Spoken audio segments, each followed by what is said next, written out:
mana yang disebut aliran sesat, mana yang tidak. Dalam hal ini Majelis Ulama Indonesia memiliki kriteria. Ada 10 kriteria di dalam menentukan aliran sesat. Ya, ini sebagai edukasi kepada publik supaya paham mana yang benar-benar sesat, mana yang tidak. 10 kriteria yang pertama yaitu mengingkari salah satu dari rukun iman yang 6. Insya Allah ya, kita di bawah bimbingan Murabi Syekh Haji Amrul Wali termasuk bukan kelompok ini ya, karena kita masih tetap iman Islam ya, sebagaimana kita mengikuti ajaran di dalam Al-Quran dan hadis.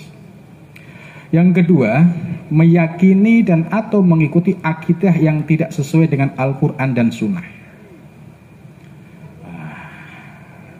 Dan kami yakin bahwa apa yang disampaikan oleh Abuya, kami sendiri sudah melakukan penelitian lapangan dan ikut suluk di Pawah, bukan Pangoh ya, di Pawah.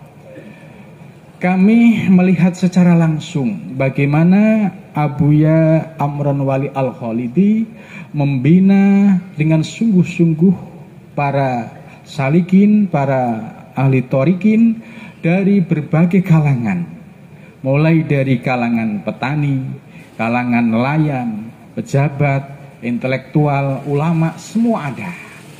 Dan saat itu kalau nggak salah info dari panitia sekitar 2000.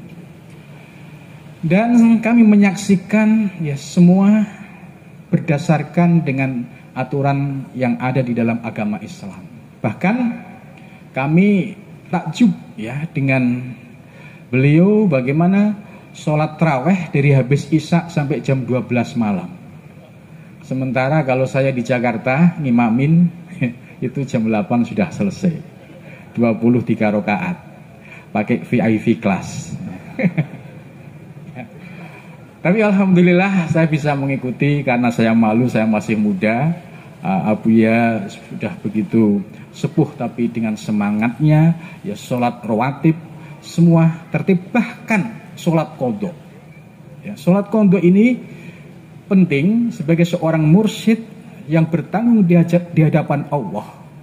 Barangkali ada murid-murid yang pernah melupakan sholat sekali dua kali yang tidak disadari, maka pada saat suluk diajak untuk mengqadha supaya bisa menembel kekurangan-kekurangan sholat yang pernah ditinggalkan. Sebab pertanggungjawab seorang mursyid itu tidak sebatas dunia tapi di akhirat.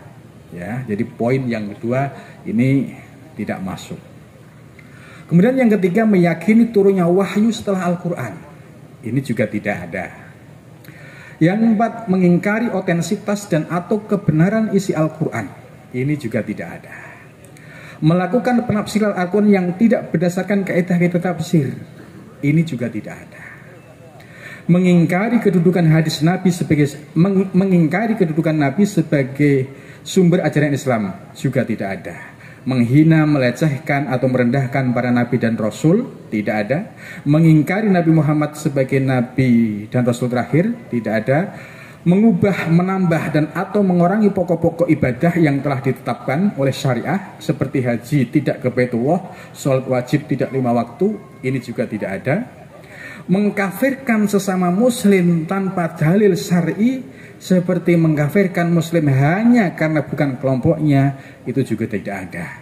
Malah teman-teman MPTT justru yang suka dikafir-kafirin, padahal mereka ini istiqomah mengamalkan zikir nafi isbat ya siang dan malam, tapi kok tiga benar dikafirkan.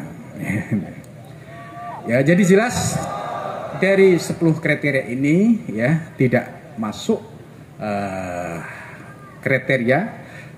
Ya, kami yakin bahwa apa yang disampaikan dan diajarkan oleh Abuya adalah ajaran yang hak, sebagaimana ajaran para sufi-sufi Aceh terdahulu seperti Syekh Abdul Rauf As-Singkili dan juga Syekh Samsuddin As-Sumatrani dan juga para sufi-sufi yang lain.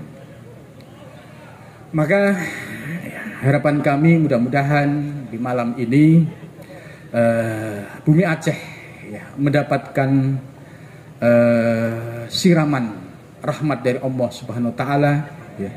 Sebab sesuai janji hadis Nabi ya, keutamaan majelis dzikir ya. Ma jalasa qaumun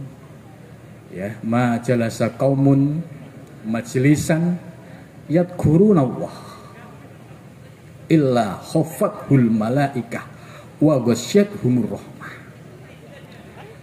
Jadi sebuah kaum ya, dia tidak akan duduk pada sebuah majelis di mana majelis itu untuk yadkuruna Allah, mengingat Allah.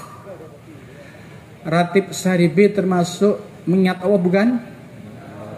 Nah, maka apabila ada majelis yang digunakan untuk mengingat Allah, janji hadis ini dan ini pasti benarnya ya, illa khafathumul malaikah ngepung majelis ini.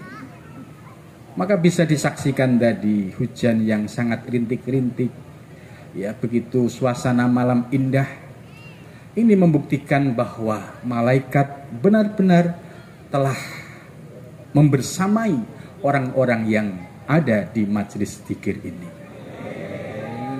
Yang kedua, wa ghasyiyatuhumul barokah, dan Allah akan melimpahkan kepada orang-orang yang hadir di majelis ini yaitu keberkahan. Nah, keberkahan ini adalah rasa yang ada di dalam hati. Orang-orang yang hadir di sini merasakan kesejukan hatinya, kenyamanan, ketentraman bersama Abuya. Mereka datang dari jauh, hanya ada dorongan ruhani. Ketika ada seorang syekh mursyid yang hadir, maka ibadat murid-murid ini seperti kayak magnetik ya, akan berkumpul, akan menyatu ya bersama murabbi ruhina. Ini sebagai pertanda bahwa kita semua sudah diikat oleh Allah Subhanahu wa taala dalam hubungan rohani. Maka orang-orang yang frekuensi rohaninya sama itu juga akan dipertemukan dengan orang-orang yang frekuensinya sama. Mudah-mudahan kita semua termasuk orang-orang yang dikumpulkan bersama ulama-ulama solihin. Kita yakin bahwa Syekh Abuya Amron Wali Al-Khalidi adalah min ibadillahil solihin al-mukhlisin. Amin. Ya Rabbal Alamin. Saya kira cukup dari saya. Apabila ada kekurangannya, kami mohon maaf. Assalamualaikum warahmatullahi wabarakatuh.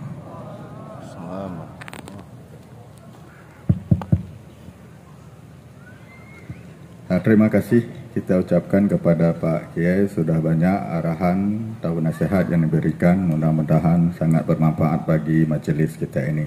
Kemudian acara yang terakhir yaitu nasihat dari Abuya dan nanti ditutup oleh